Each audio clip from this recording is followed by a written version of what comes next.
तो आज हम जो टॉपिक करने वाले हैं वो हड़प्पा सभ्यता के जो प्रमुख स्थल है। सीधे सिंपल जो अभी तक दो टॉपिक हो चुके हैं वो हैं आपके पाकिस्तान से स्थल। यानी कि हम शुरू किया है पाकिस्तान के, जहाँ पे पाकिस्तान में स्थित जो स्थल है उनके बारे में कि पाकिस्तान में क्या क्या मिला है, जिसमें से हमने दो चीजें पढ़ ली थी, हड़प्पा और मोहनजोदड़ो। ठीक है, दो चीजें हमने कर दी और बहुत ही इंपॉर्टेंट भी थी। अब पाकिस्तान में और कौन से स्थल मिलते हैं जहाँ पे कुछ छोटा मोटा और चीज भी मिलती है। ठीक है, और फिर हम जाएंगे सीधा फिर भारत में जो स्थल मिले हैं उस चीज के बारे में। ठीक है, अब आज ये कंप्लीट होता है कि जो पाकिस्तान में स्थल मिले हैं वो कौन कौन से अदर जो छोटे छोटे स्थल हैं जो मिले हैं, जहां से हमें कुछ चीजें मिलती है। ठीक है, तो हड़प्पा सभ्यता को मैंने पहले बता दिया कि हड़प्पा सभ्यता को तीन भागों में बांटा जाता है। ठीक है, 3200 BC से लेकर 2600 BC, 2600 BC से 1800 BC, 1800 BC से 1200 BC। ठीक है, उन्हीं में से इनमें से ऐसे स्थल हैं जो कि प्राक हड़प्पा के हैं। प्राक हड़प्पा मतलब कि 3200 BC से लेकर 2600 BC। ठीक है, तो ऐसे स्थल हैं जो पहले मिल चुके थे, जिसमें जो आपको इसमें आज देखने को मिलता है। और जो हड़प्पा और मोहनजोदड़ो थे जो कल के थे, वो 2600 BC से लेकर 1800 BC के आसपास के हैं, जो कि आपने नॉर्मल तो छोटे मोटे कंपेटेटिव एग्जाम में पढ़ा होगा कि भाई 2350 से लेकर या 2500 से लेकर 1750 तक कार्यकाल माना जाता है हड़प्पा का। ठीक है, क्योंकि हम डिटेल में पढ़ रहे हैं तो हम 3200 BC तक भी जा सकते हैं, तो वो सारी चीजें हैं। तो ये जो टॉपिक है वो है हड़प्पा सभ्यता के प्रमुख स्थल, जो हम दो टॉपिक कर चुके हैं। उसी से रिलेटेड अगला ये जो तीसरा पाकिस्तान में जो स्थल मिले हैं उन चीज के बारे में। अब पहले इस पे आते हैं चोहुंदड़ू। ठीक है, यानी ये भी वो स्थल है जो पाकिस्तान में मिलने वाला स्थल है। यहां से क्या मिला है, पहले तो आपको इस चीज के बारे में पता होना चाहिए। इसकी खोज कब की गई, इसकी खोज किसने की और कब की गई है? तो इसकी खोज की गई है 1931 में MG मजुमदार। ठीक है, और इसको बाद में उत्खनन भी किया गया है, वो मैके ने किया है, मैंने इसमें नहीं लिखा है। 1935 में इसका उत्खनन भी करवाया गया है दोबारा। ठीक है, तो ये सारी चीजें आपकी इस चीज के बारे में पता होना चाहिए क्या क्या है। चोंदड़ो एक प्राक हड़प्पा स्थल है, ये भी याद रखना है। 3200 से 2600 के आसपास की खोज हो चुकी थी, मतलब खुदाई हो चुकी थी, इतना पुराना कार्यकाल बताता है ये चोंदड़ो। ठीक है, चोंदड़ो मन के बनाने के लिए, जो मन के होते हैं, मन के जो होते हैं उनको बनाने के लिए फैक्ट्री भी है, कारखाना भी कह सकते हो आप, कारखाना बनाने के लिए भी मानी जाती है ये। ठीक है, तो ये आपको इस चीज के बारे में पता नहीं। बाकी वक्राकार, वक्राकार का मतलब होता है जो इस टाइप के बने होते हैं, जो इस टाइप के बने होते हैं, जो आपने देखा होगा। ठीक है, इस टाइप के जो बने होते हैं, इस प्रकार की एकमात्र स्थल है जो इस प्रकार की ईंटें बनी है। ठीक है, ईंटें बनी है, यानी ये कई चीजें या तो जो आपका खाने जहाँ खाना बनाते हैं, ठीक है, वहां पे यूज करते होंगे। ये टाइलें होती हैं, एक प्रकार की टाइलें प्रकार की है। तो इसका मतलब है कि ये एकमात्र स्थल है जहां पर क्या मिले हैं, वक्राकार ईंटें मिली है। ठीक है, कौन सी ईंटें मिली है? वक्राकार ईंटें मिली है, तो ये है। उसके बाद है इसका जो इसको अलग बनाता है वो है दुर्ग का अस्तित्व नहीं है। यानी कि ये अगर घर है, मान के चलो ये घर है, ठीक है, ये घर है आपका, ये जो आपका घर है, ठीक है, इसके चारों तरफ क्या है? दीवारें नहीं है, समझ रहे हो? ठीक है, मतलब इनको कोई खतरा नहीं है जानवरों का। ये मान के चलो कि यहाँ पे जो लोग रहते हैं या यहाँ मकान ऐसे हैं, उनके चारों तरफ क्या नहीं है? दीवारें नहीं है, दुर्ग नहीं है, किला नहीं है। इसका मतलब है उनको जंगली जानवरों का ये कोई, आपको बता दूं मैं कि इनको किसी और चीज का डर नहीं था। युद्ध का युद्ध तो जानते ही नहीं थे सिंधु घाटी सभ्यता के लोग। इनको अगर ये दीवार, अगर कहीं किले मिले हैं या दुर्ग मिले हैं अन्य स्थलों में, तो इसका मतलब है वो पशुओं से बचाने के लिए दुर्ग बनाते थे। युद्ध आक्रमण कुछ नहीं था उस समय। ठीक है, जो हम सिंधु घाटी की बात कर रहे हैं, तो उसके लिए, बट यहां पर वैसा नहीं भी नहीं था। इसलिए आपने क्या याद रखना है? दुर्ग का अस्तित्व नहीं था। ठीक है, उसके बाद अलंकृत, यानी ऐसा कुछ मिट्टी का ऐसा चीजें मिला है जिसको आप मृण मूर्तियां भी कह सकते हो। ठीक है, ठीक है, टेराकोटा भी कह सकते हो। ठीक है, टर्म में, आर्कोलॉजी टर्म में। ठीक है, तो यहां से मिला है कोई हाथी का ऐसा कोई खिलौना मिला है जो कोई अलंकृत है, चित्रकारी अलग रंग रंग का बनाया हुआ है। ठीक है, इसका मतलब आइडिया ये लगा सकते हो कि हाथी को ये बहुत मानते थे, और यानी कि ये बहुत फेमस, मतलब आपने सुना भी होगा कि हाथी एक विरासत पशु है, ठीक है, आपने सुना होगा, ठीक है, तो वो सारी चीजें, तो ये इसका मतलब है हाथी जानवर भी मिला है हड़प्पा संस्कृति में, याद रखना। तो कहाँ पे मिला है? चौंदड़ो में। आपने इसको लॉजिकल लेके चलना है। उसके बाद बिल्ली, यानी ये जानवर भी मिला है। बिल्ली का पीछा करते हुए कुत्ते का चिन्ह आपने देखा होगा, घर में भी देखा होगा, अगर पालतू नहीं है कुत्ते के साथ, तो मतलब भागते हुए, यानी कि बिल्ली का पीछे कुत्ता भागता है, ठीक है, बिल्ली आगे आगे भागती है, कुत्ता पीछे पीछे जाता है। तो ऐसे एविडेंस, ऐसे साक्ष्य कहां से मिले हैं? चौंदड़ो। देखो आप वो सिंधु घाटी शब्द, देखो कितना इंटरेस्टिंग है, ठीक है। ऐसा लग रहा है कि जैसे आज हमारे जीवन में हो रहा है या हमारे घर में हो रहा है, ऐसा कुछ है ना, वो सारी चीजें। बाकी लिपस्टिक के साक्ष्य, यानी कि आभूषण का भी यूज करते थे, ये जो भी आप मतलब जो स्त्रियां, जो स्त्री जो यूज करती हैं आभूषण के लिए, ऐसे साक्ष्य मिले। यानी कि सबसे ज्यादा आभूषण के साक्ष्य कहां से मिले हैं? चौंदड़ों से, ठीक है। तो ये सारी चीजें आपको इस चीज के बारे में पता होना चाहिए।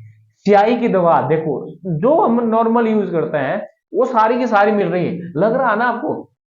इससे पता चल रहा है आपको कि जैसे हम आज जीवन जी रहे हैं, तो इतने साल पुराने भी यही जानते थे, ठीक है, स्याही दवा, यानी कि पढ़ना लिखना भी जानते, लिखना भी जानते थे ये, ऐसा कुछ, ठीक है। तो वो सारी चीजें इसके बारे में। इक्का गाड़ी, एक टायर वाली, यानी कि एक टायर है जिसमें, बैलगाड़ी में जिसमें दो दो टायर हो और आगे आगे बेल चढ़ा हुआ, जो आप नॉर्मल देखते होंगे अपने गाँव में, यानी ये भी यहाँ से मिले। ये तो अधिकतर चीजों में मिले हैं ये सारी चीजें, ठीक है। तो ये आपको आइडिया लग रहा होगा कि कैसा जीवन जैसे हम ग्रामीण में जीते हैं, ठीक है, यानी कि ग्रामीण टाइप का दिख रहा है यहाँ पे। अगर यहाँ पे दुर्ग नहीं है, इसका मतलब ये नगरीय नहीं है, ये वाला स्थल नगरीय नहीं है, ठीक है। तो ये आपको आइडिया लग रहा होगा। उसके बाद जो अन्य स्थल में बात कर रहा हूं, ये जितने भी स्थल है, याद रखना, ये पहला, ये सारे आपके प्राक हड़प्पा के हैं। मैंने आपको पहले बताया, प्राक हड़प्पा मतलब 3200 से लेकर 2600, ठीक है, 2600 बीसी के आसपास की बात है, ठीक है। यानी ये हड़प्पा मोहनजोदड़ो से भी पहले खोज चुके हैं, यानी इनका कार्यकाल हड़प्पा और मोहनजोदड़ो से भी पहले है, ठीक है। ये आपको पता होना चाहिए। मेहरगढ़ आपने सुना होगा, ठीक है, मेहरगढ़ सुना होगा आपने। मेहरगढ़ पाकिस्तान के बलूचिस्तान प्रांत में है, और आपने सुना होगा कि यह ये नवपाषाण काल का महत्वपूर्ण स्थल माना जाता है मेहरगढ़। इसका मतलब है ये हड़प्पा सभ्यता के कार्यकाल को कहां ले जाता है? नवपाषाण काल तक, है ना। तो इसलिए आपको याद रखना, जो नवपाषाण का काल, जो कार्यकाल है, वो 7000 से बीसी से भी पीछे आता है, ठीक है, यानी कि 2000 बीसी तक आता है। यानी कि वो इस मेहरगढ़, आप सिंधु घाटी के बारे में भी बताता है, ऐसे एविडेंस मिले जैसे सिंधु घाटी थी वैसे मेहरगढ़ में मिलते हैं, और नवपाषाण काल में, ये दोनों का कार्यकाल बता रहा है, ठीक है। तो मेहरगढ़ आपका पाकिस्तान में है, तो यहाँ मैंने बताया कि ये प्राग का सबसे प्राचीन स्थल है, और यहाँ स्त्री की मूर्तियां मिली है, ठीक है। यानी कि यहाँ से, यहाँ की महिलाओं को ये मान के चलो कि जो सिंधु घाटी सभ्यता था वो मातृ सत्तात्मक था, ठीक है, ये आपको पता होना चाहिए, ठीक है। तो ये सारी चीजें। उसके बाद आमरी, ये भी पाकिस्तान में है, ठीक है, तो ये भी एक प्राक हड़प्पा स्थल है, ठीक है। तो यहाँ पे भी 12 सिंगा, और जैसे मैंने बोला कि एक सिंग वाला गेंडा, ये आपको आगे मिलेगा। 12 सिंगा, 12 सिंगा तो सुना होगा जानवर, यानी सिंधु घाटी सभ्यता के लोग 12 सिंगा जानवर को भी जानते थे, ठीक है, ये आपको पता होना चाहिए। गेंडा को जानते थे, जो गेंडा होता है उसको भी जानते थे। यानी मैंने बहुत सारे आपको जानवर बता दिए, कल मैंने आपको बकरा, बकरी, ये सारी चीजें बताई है, ठीक है, ये बताए थे ना। और यहाँ पे मैंने 12 सिंगा बता दिया, हाथी बता दिया, गेंड, तो आपको जानवर का पता चल रहा होगा कि सिंधु घाटी सभ्यता के लोग किस चीज को जानते थे, आइडिया लग रहा होगा, ठीक है। तो ये सारी चीजें हैं। उसके बाद जो सबसे जो फेमस है, एक सिंग वाला, एक सिंग वाला देवता, यानी एक सिंग वाला गेंडा भी कह सकते हो आप, एक सिंग वाला देवता भी कह सकते हो, जिसमें एक सिंग है, ठीक है। और ये महत्वपूर्ण मोहरें भी हुआ करती थी वहां की, ठीक है। तो ये सारी चीजें। बाकी कांसे की चूड़ियां, यानी कांसे की चूड़ियां बनी हुई है, जो चूड़ियां है वो कांसे की बनी हुई है, आभूषण के लिए यूज की जाती है। बाण ग्रह होता है धनुष बाण, ठीक है, इन्होंने धनुष बाणों का भी प्रयोग कर लिया था, ठीक है। ये धनुष बाण या तो जानवर को मारने के लिए, ऐसा कुछ, ऐसा नहीं युद्ध करने के लिए नहीं है, याद रखना, ठीक है। युद्ध नहीं जानते थे, ये एक शांति प्रिय लोग थे सिंधु घाटी सभ्यता के लोग। मैं फिर भी अंडरलाइन कर रहा हूं, आपने ध्यान से सुनना इसलिए, ठीक है। उसके बाद अफगानिस्तान, मैंने आपको पहले जब मैंने इंट्रोडक्शन बताई थी थोड़ी सिंधु घाटी, तो मैंने उसमें बताया था अफगानिस्तान के स्थल, यानी कि एकमात्र दो स्थल हैं जो अफगानिस्तान में है। ये काफी बार क्वेश्चन पूछा जाता है, इसलिए आपको ये सारी चीजें पता होनी चाहिए, नॉर्मल सी बात है, ठीक है। तो शोर्तगुई इसमें से सबसे इंपॉर्टेंट है, यहाँ नहर के साक्ष्य मिले हैं। तो ये मैंने आपको पहले भी बताया था इंट्रोडक्शन में कि यहाँ पे सिंचाई के लिए नहर के साक्ष्य मिले हैं, ठीक है। किस में मिले हैं? शोरतुगोई में, ठीक है। तो ये आपके कुछ स्थल है जो आपको इस चीज के बारे में पता होना चाहिए, ठीक है। तो ये मैंने क्या बताया कि मैंने आपको 2-3 स्थल बताए। मैंने बताया कि हड़प्पा मोहनजोदड़ो के अलावा, ठीक है, और कौन कौन से स्थल है, ठीक है। वो थे चोहुंदड़ो, पाकिस्तान के मेहरगढ़, आमरी, कोटदीजी और अफगानिस्तान के 2 स्थल। मैंने आपको बताया कि चोहुंदड़ो में कौन कौन सी चीजें, अधिकतर आपने ये सुना होगा कि यहाँ पे बकराकार ईंटें बनी है, ठीक है। बकराकार ईंटें ही या ये किचन में यूज करते हो।